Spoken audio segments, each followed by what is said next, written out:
Target reach కావడానికి సరైన motivation దొరకడం లేదనే సాకుతో చాలా మంది తమ వెయిట్ లాస్ ప్రయత్నాలను మధ్యలోనే వదిలేస్తుంటారు. అయితే సెల్ఫ్ మోటివేషన్ తో లక్ష్యాన్ని చేరుకోవచ్చు.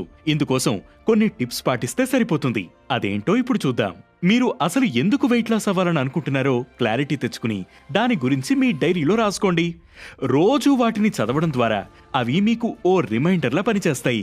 అలాగే వెయిట్ లాస్ పై రియలిస్టిక్ ఎక్స్పెక్టేషన్స్ కూడా పెట్టుకోవాలి. 6 నెలల్లో 5% నుంచి 10% మాత్రమే తగ్గాలని ఆరోగ్య నిపుణులు సూచిస్తున్నారు.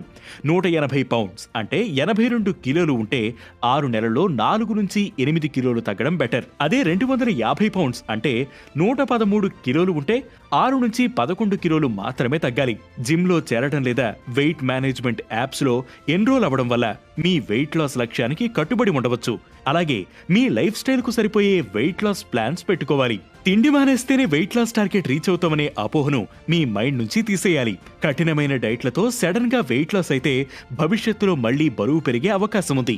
అందుకే రోజులో తీసుకునే ఆహారంలో సరైన పోషకాలు ఉండేలా జాగ్రత్తలు తీసుకోవాలని, అల్ట్రా ప్రాసెస్డ్ ఫుడ్స్ తగ్గించుకుంటే సరిపోతుందని ఆరోగ్య నిపుణులు చెబుతున్నారు. మీ ఫిట్నెస్ రొటీన్ బోర్ కొట్టకుండా మీకు నచ్చిన వ్యాయామాలు చేయడం ద్వారా ఫిట్నెస్ స్ట్రీక్ మెయింటైన్ చేయవచ్చు. ఇంట్లోనా, బయటనా, లేక జిమ్ లోనా, సోలోగానా లేక గ్రూప్ గానా, ఎక్కడ వర్కౌట్స్ చేస్తే మీకు ఉత్సాహంగా అనిపిస్తోందో అదే ఫాలో కావాలి.